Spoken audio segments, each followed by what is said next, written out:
ఒక మనిషి జీవితంలో తీసుకునే నిర్ణయాలు అతని భవిష్యత్తుకు దారిని చూపిస్తాయి. ప్రతి నిర్ణయం వెనుక ఒక ఆలోచన ఉంటుంది. ఆ ఆలోచన ఎప్పుడు స్పష్టంగా అవుతుంది అంటే మనసు ప్రశాంతంగా ఉన్నప్పుడే. హడావుడిగా ఉన్న మనసు తప్పుదారులు చూపిస్తుంది. తొందరపాటు మనిషిని తప్పు మార్గంలో నడిపిస్తుంది. అందుకే పెద్దలు ఎప్పుడూ ఓర్పు అనేది గొప్ప గుణమని చెప్పేవారు. మనస్సు ప్రశాంతంగా ఉన్నప్పుడు మంచి ఆలోచనలు పుడతాయి. శాంతి లేకపోతే జ్ఞానం కనిపించదు. తొందర అంటే తప్పు నిర్ణయం, ప్రశాంతత అంటే విజయం. ఒక ఊరిలో రాముడు అనే యువకుడు ఉండేవాడు. అతను తెలివిగా ఉండేవాడు, కాని ఒక పెద్ద లోపముండేది. ఏ పని వచ్చినా వెంటనే చేసి పూర్తి చెయ్యాలని తొందరపడి చూసేవాడు. అతనికి కాస్త ఆగి ఆలోచించే అలవాటు ఉండేది కాదు. ఒకరోజు అతనికి ఒక ముఖ్యమైన పరీక్ష వచ్చింది. ప్రశ్నాపత్రం చేతిలోకి రాగానే ఒక్క నిమిషం కూడా ఆగకుండా రాయడం మొదలుపెట్టాడు. మొదట్లో అన్నీ బాగానే అనిపించాయి, కాని చివరికి అతను చేసిన తప్పులు బయటపడ్డాయి. ఫలితంగా అతను పరీక్షలో విఫలమయ్యాడు. ఆ రోజు తరువాత రాముడు తీవ్రంగా నిరాశ చెందాడు. ఎందుకు ఇలా జరిగిందో తనలో తానే ప్రశ్నించుకున్నాడు. తనకున్న తెలివి తక్కువేమీ కాదు, కాని తొందర కారణంగా తప్పు జరిగిందని గ్రహించాడు.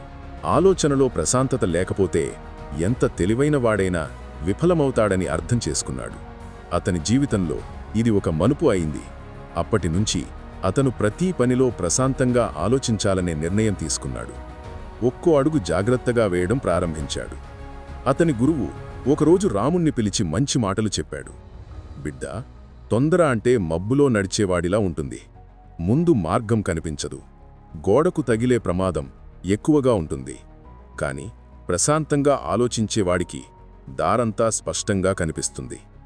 జ్ఞానం అనేది ప్రశాంతతలోనే పుడుతుంది. ఈ మాటలు రాముడి మనసులో బలంగా మిగిలాయి. ఆ రోజునుంచి అతను తొందరను విడిచి శాంతిని అలవాటు చేసుకున్నాడు. ఒకసారి అతనికి తన కుటుంబానికి ఒక పెద్ద సమస్య వచ్చింది. పొలం అమ్మాలా లేక వేరే పనిలో పెట్టుబడి పెట్టాలా అనే సందిగ్ధం. కుటుంబ సభ్యులంతా తొందరపడి అమ్మాలని అనుకున్నారు. కాని రాముడు వెంటనే నిర్ణయం తీసుకోలేదు. కాసేపు ఆలోచించి పరిస్థితులను పరిశీలించాడు. భవిష్యత్తులో ఆ పొలం విలువ పెరుగుతుందని ఊహించాడు. అందుకే అమ్మకుండా ఉంచమని చెప్పాడు. కొంతకాలానికి నిజంగానే ఆ పొలం విలువ రెట్టింపు అయింది. అందరూ రాముడి జ్ఞానాన్ని మెచ్చుకున్నారు. ఈ సంఘటన రాముడి జీవితాన్ని పూర్తిగా మార్చింది. ఊరిలో ప్రతి ఒక్కరూ అతని దగ్గర సలహా తీసుకోవడం మొదలుపెట్టారు. ఎందుకంటే రాముడు ప్రశాంతతతో ఆలోచించి మంచి నిర్ణయాలు చెప్పేవాడు. హడావుడి చెయ్యకపోవడం ఎంత గొప్ప ఫలితమిస్తుందో అతను చూపించాడు. ప్రశాంతంగా ఆలోచిస్తే సమస్యలన్నీ పరిష్కారం అవుతాయి. తొందరపాటు సమస్యలను మరింత పెంచుతుంది. మనసు ప్రశాంతంగా ఉన్నప్పుడు కొత్త ఆలోచనలు పుడతాయి. ఉదయం సూర్యోదయం సమయంలో మనసు సాంత్వనగా ఉంటుంది. ఆ సమయాన్నే గొప్ప ఆలోచనలు వస్తాయి. అనేక శాస్త్రవేత్తలు, తత్వవేత్తలు కూడా ప్రశాంతతలోనే గొప్ప ఆవిష్కరణలు చేశారు. హడావుడిలో పుట్టిన ఆలోచన తాత్కాలికం, కానీ శాంతిలో పుట్టిన ఆలోచన శాశ్వతం. అందుకే మనం ప్రతి పని ముందు ఆగి ఆలోచించాలి. ఓర్పుతో ఆలోచించిన నిర్ణయం ఎప్పుడూ తప్పుదారి పట్టించదు. హడావుడి అంటే తాత్కాలిక విజయం కాని దీర్ఘకాలిక వైఫల్యం. ఉదాహరణకి, ఒక రైతు విత్తనాలు వేసి మరుసటి రోజే పంట రావాలని కోరుకుంటే అది అసాధ్యం. విత్తనం మొలకెత్తి పెరిగి పండించడానికి సమయం కావాలి. అలాగే మన ఆలోచనలు కూడా సమయం తీసుకోవాలి. తొందర అంటే విత్తనం పగలగొట్టడం లాంటిది. పంట పండదు, శ్రమ వృధా అవుతుంది. కాని ఓర్పుతో వేచి చూస్తే మంచి ఫలితం వస్తుంది. మనస్సు ప్రశాంతంగా ఉన్నప్పుడు మనసుకు బలమిస్తుంది. భయం, కోపం, తొందర అన్నీ ప్రశాంతతతోనే తగ్గుతాయి. మనం కోపంలో లేదా తొందరలో తీసుకున్న నిర్ణయాలు తప్పు అవుతాయి. కాని శాంతంగా ఉన్నప్పుడు స్పష్టత వస్తుంది. అనేక గొప్ప నాయకులు ప్రశాంతతతోనే దేశాలను నడిపించారు. మహాత్మా గాంధీ కూడా హింసకు బదులుగా శాంతిని ఎంచుకున్నారు. ఫలితంగా ఒక దేశాన్ని స్వేచ్ఛ వైపు నడిపించారు. ఇది ప్రశాంతత శక్తికి గొప్ప ఉదాహరణ. మన జీవితంలో ప్రతి పనికి సరైన సమయం ఉంటుంది. తొందరపాటు ఆ సమయాన్ని చెడగొడుతుంది. ప్రశాంతత ఆ సమయాన్ని సరిగ్గా ఉపయోగించుకోవడంలో సహాయపడుతుంది. మనం ప్రతిదీ తొందరగా సాధించాలని కోరుకుంటాం, కానీ జీవితానికి ఒక రిథం ఉంటుంది. ఆ రిథంను గౌరవిస్తే విజయం వస్తుంది. ప్రశాంతత ఆ రిథంను అర్థం చేసుకోవడంలో సహాయపడుతుంది. అందుకే జీవితంలో తొందర కన్నా శాంతి గొప్పది. జీవితం అనేది ఒక పెద్ద సముద్రం లాంటిది. అలలు ఉప్పొంగినప్పుడు మనకు భయం కలుగుతుంది, కానీ సముద్రం ప్రశాంతంగా ఉన్నప్పుడు అందులోని సౌందర్యం కనిపిస్తుంది. మనసు కూడా అలాగే ఉంటుంది. ఆందోళనలో మనసు గందరగోళంగా ఉంటుంది, కానీ ప్రశాంతతలో అది సృజనాత్మకతను చూపిస్తుంది. కొత్త ఆలోచనలు, కొత్త దారులు అప్పుడే కనబడతాయి. అందుకే మనసు సముద్రంలా ప్రశాంతంగా ఉంచుకోవాలి. అప్పుడు జీవితం ఒక అందమైన ప్రయాణం అవుతుంది. రాముడు తన జీవితంలో ప్రశాంతతను నేర్చుకున్న తర్వాత మారిపోయాడు. అతను ఊరి యువతకు ఒక మార్గదర్శకుడయ్యాడు. ఏ సమస్య వచ్చినా ముందుగా శాంతంగా ఆలోచించమని వారికి చెప్పేవాడు. ఒకసారి గ్రామంలో గొడవ వచ్చింది.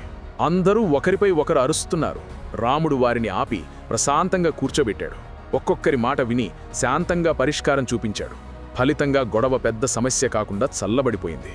ప్రజలు రాముడిని మరింత గౌరవించారు. మనకెప్పుడైనా హడావుడి చేసే మనసు వస్తే కాసేపు ఆగాలి, గాఢంగా శ్వాస తీసుకోవాలి. మనలోని కలత నెమ్మదిగా తగ్గిపోతుంది. అప్పుడు మన ఆలోచనలు స్పష్టంగా అవుతాయి. ఇది చిన్న సాధనైనా పెద్ద ఫలితం ఇస్తుంది. మనం ఒక నిర్ణయం తీసుకునే ముందు ఒక్క నిమిషం ఆగితే చాలా తప్పులు నివారించవచ్చు. ప్రశాంతత అనేది కేవలం ఒక గుణం కాదు, అది ఒక సాధన. దీన్ని నేర్చుకున్నవాడు జీవితంలో ఎప్పుడూ వెనకడుగు వెయ్యడు.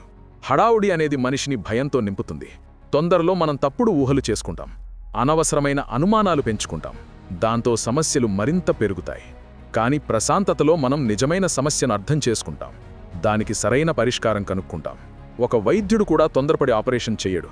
ముందు రోగిని పరిశీలించి పరిస్థితిని అర్థం చేసుకొని నిర్ణయం తీసుకుంటాడు. అదే రోగికి ప్రాణం కాపాడుతుంది. ఇది ప్రశాంతత శక్తి. రాముడు జీవితంలో మరోసారి పరీక్ష ఎదుర్కొన్నాడు. అతని కుటుంబం ఆర్థిక కష్టాల్లో పడింది. అందరూ హడావుడిగా అప్పులు తీర్చుకోవాలని భావించారు. కానీ రాముడు తొందరపడలేదు. పరిస్థితిని శాంతంగా పరిశీలించాడు. కొత్త మార్గాలు ఆలోచించాడు. ఒక చిన్న వ్యాపారం మొదలుపెట్టాడు. క్రమంగా ఆ వ్యాపారం పెరిగి కుటుంబం కష్టాల నుండి బయటపడింది. తొందరగా అమ్మకానికి ఉంచితే ఆస్తి పోయేదే. కానీ శాంతితో ఆలోచించడం వలన జీవితం మార్చబడింది.